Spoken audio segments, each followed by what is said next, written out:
This is our third part to Inspector Calls. So it's my third and last summary sheet that I've made for myself using my text. Right, let's see now. We're on to the end parts. We've done all of the characters. Now we're doing a brief glimpse through things you could talk about if you want to link the characters to a wider problem in society, which is what you should always do, because remember, these characters are not real people. They're examples of real people. They are archetypes. Do you remember this word? Archetype. It means typical example. So you could say that the Sheilas of the world, she represents the young rich girls who are very cloistered. They live in a little bubble of comfort, and they often look like they have an easy life, but many choices are stripped from them.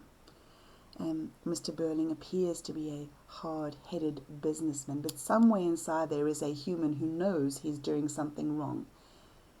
But because he's so stubborn, Priestley has to really strip him of all the important things that he deems are the most valuable things in life. So reputation, truth, admitting guilt, and requiring a moral code. Priestley is very quick to expose Mr. Burling as a very weak human being. So you can also talk about plot structure. We're going to look around at this in different ways you can talk about that. And then themes and symbols are so nice to weave in when you can't recall specific quotes. And this happens just because of, probably stress, fatigue. You might not have slept the night before the exam. So don't worry if you don't need to remember loads of quotes for these things. You have to understand the suffering that's going on and understand why Priestley has written the book. So, have you taken a screenshot yet? Because you could. Quick screenshots. Right. So let's run through it very briefly. We've got some Edwardian societies expectations. Now let's quickly get some words. And right about now you're going, ooh, this feels a lot like Jekyll and Hyde and Macbeth. And yes, you will be correct, because yes, there are 100 or 200 years between texts. So there's a big chunk of time. Technically, generations should have lived and died. And as new generations move in, humanity should improve. Yeah? As in upgrade themselves, be that technology or attitude.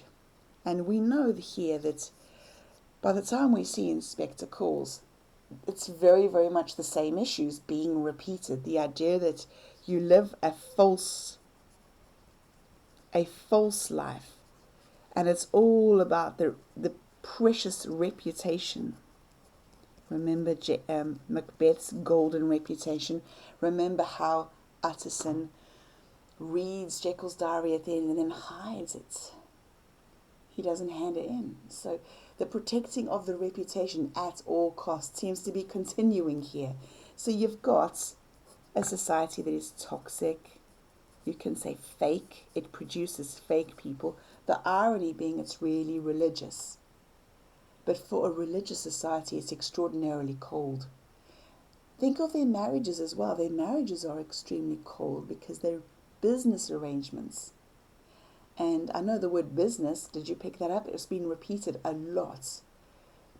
But when it comes to people, you can't convert people into business, because human beings don't work that way. You can't buy and sell them. That is not how good life grows. And that's not how, you can't trade people. They're not commerce. They're not coins. They're humans. So have a read through these quickly. All of this is going to be so similar to the previous contexts we've done. Status quo. Do you know what that is? It's things as they are right now. So let's say in your household, person A makes the breakfast, person B always hangs the washing, person C always does the vacuuming. That's the status quo.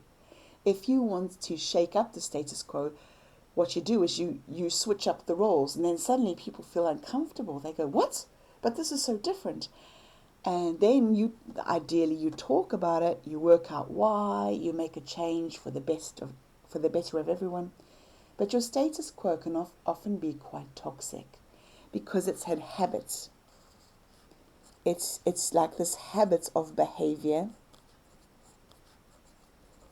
that is often unchallenged, which is why reflecting as a metacognitive skill is always valuable, because when you reflect, you know yourself more, and therefore you grow. There's nothing more stagnating than a person who doesn't reflect. Now, I've got here, you'll notice these words. These will be familiar: facade and duplicitous. You can absolutely borrow these from the other text and use them with Mr. Burling. Because what Sheila's done here, she's removed the mask. And so is Eric. He says, I agree with Sheila. You stop pretending. We did kill someone. Now, plot structure is very simple. I mean, the whole thing happens in a very short span of time, and that's very threatening.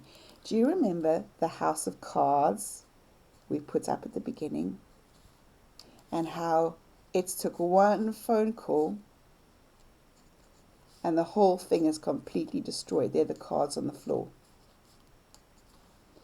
All right, so I think this is highly threatening. Let's do threatening. It's very subtle, it's very psychological, but he's threatening the people in the audience who are watching Mr. Burling, and they might be smiling, going, what a great play. But inside they're going, to what degree am I like him? Because he's repugnant, he's repulsive, he's horrid, he's embarrassing. Now, there's nothing worse for a reputation than doing something embarrassing, as you well know, I'm sure. I'm sure we all have some embarrassing encounter we wish we could erase from the planet. And this is almost like pre-embarrassment. Priestley is offering you a glimpse into the future of what your life will look like should you be as blind as Mr. Burling. So I don't know if such a concept even exists. Pre-embarrassment. It's a bit like pre-humiliation. You can kind of, it's very deeply foreshadowing, and it's a very real promise. Priestley is saying this will happen to you because weak men like Burling are ultimately exposed, and you do not want to be standing in his little group when that happens. You want to be away from men like him. He's very, very much threatening, and you must remember the context here. Priestley has watched the suffering of society for a good portion of his life. He has disagreed with it. He has written about it into journals. He's spoken about it in the BBC on the radio. Then he's gone into politics, and after this play, he actually ends up being one of the founding fathers of the benefit system, which saves people. That's its purpose. Now, we're not criticizing the benefit system and how it's abused or anything like that right now, because this context, it hasn't been developed yet.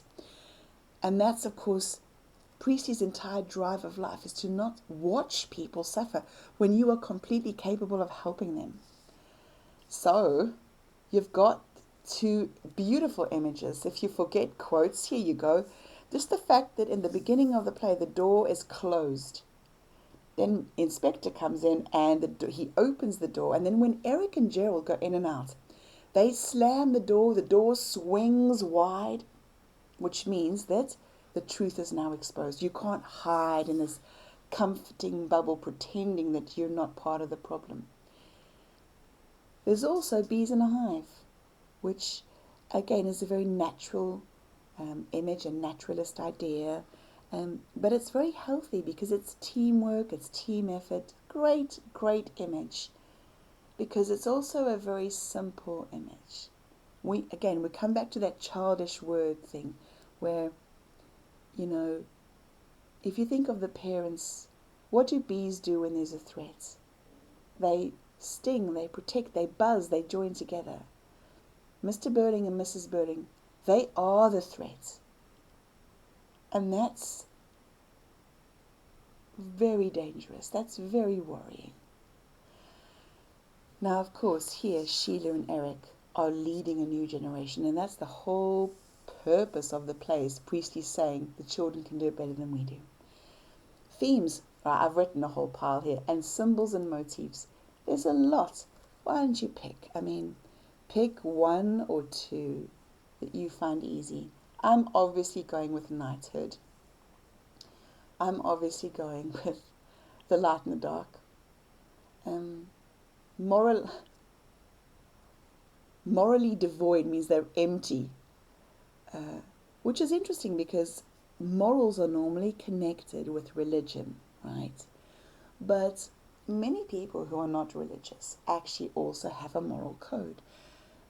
They do right by others, so they've got just an internal list of this is how we behave because we're nice people, and it's straightforward stuff. You do not need to be religious to have a moral code. So the fact that Mr. Birding is in a religious society, he completely destroys. If you ever actually mark him on the 10 Commandments, he gets 1 out of 10, if I can recall correctly. But you have a look, it's quite interesting. Search up the 10 Commandments. If you want to know what they are, if you're not aware of them, just Google it, the 10 Commandments. Get a list written in modern English, not olden day English, because you'll find that commandments in all religions generally have the same kind of guide. It's a great list. It's helpful. It genuinely says don't hurt people. That's it. Be responsible for yourself. So I go for knighthood. I love how the parents actually teach how the children teach the parents. But I also talk about disinfectants because it's a poison, right? So if you drink it like Ava Smith does, oh, hold on, check ourselves there. Poison.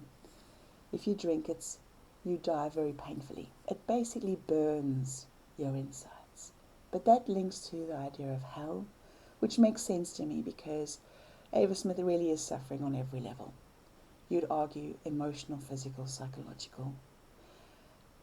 She dies in the most brutal of ways, but she chooses it, and it's the only power left to her, which is desperate but brave in her instance. Now, I think as a symbol, it's almost as if society's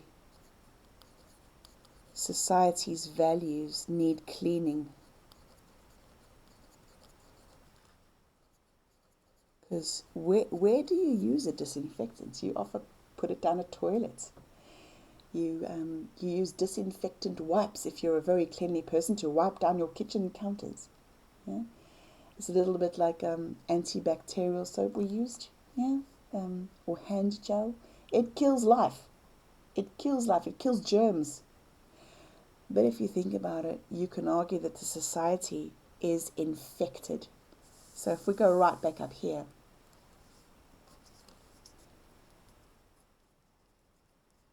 maybe, like the apple from Macbeth, maybe it's rotting, and you've got to simply cut the rot out and then disinfect the wound so that the rot doesn't spread. It's a nice idea. Again, motifs, there are lots of copied words. You can see I haven't even written responsibility, but you could. You could write responsibility. I think a great repeated word is this. Could have. The modal verb. Because that means everything. It was easy to help. They just didn't help. Now at the bottom, you'll notice I've been talking about metaphors we can use. Now, when you explain something using your own metaphor, you demonstrate that you actually really understand it well. So whenever you're doing anything and you can't use a metaphor to explain it, you don't fully understand it. That's a great signal for you to go, okay, who else can explain this to me? And see who else can simplify an explanation into a metaphor or a simile. Because using these, it makes what you're explaining visual and clear to the reader, because you're often comparing.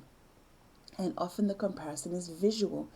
And you know, when you write a describe, even if you use visuals, the reader will be able to visualize what you're describing, and you get higher marks. So metaphors in here, they demonstrate that you get it. You get the pain. So I've got a few options here. You can just read through them. Decide if you disagree or agree. I mean, this is obviously not an exhaustive list. This is my brain on a page. So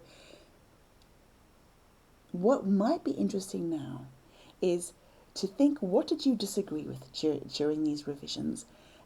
If I said something and you went, no, that's not right, that's brilliant. How would you interpret it differently? Now, you might want to try this by going onto YouTube and look up somebody else's quote revision, see what they say, and then pitch this between that and argue between them. Not only is that phenomenal revision, but it lets all of the words you don't need fall to the side, and it allows you to pick the words that actually fit in your head for how you understand the suffering. Because at the heart of it, remember why you're doing this. It's about the humans and their suffering on a physical, emotional, mental level, and the cost our behavior and our attitudes has on people. Costs that are avoidable. Everybody is sinkable, but lives we hurt are often unsalvageable, as in we can't rescue them. So it's worth checking if we're the bad guy, and that's another great conclusion. So, how do you feel about Mr. Burling's house of cards tumbling down? Deserved? I don't know, you'll have to see.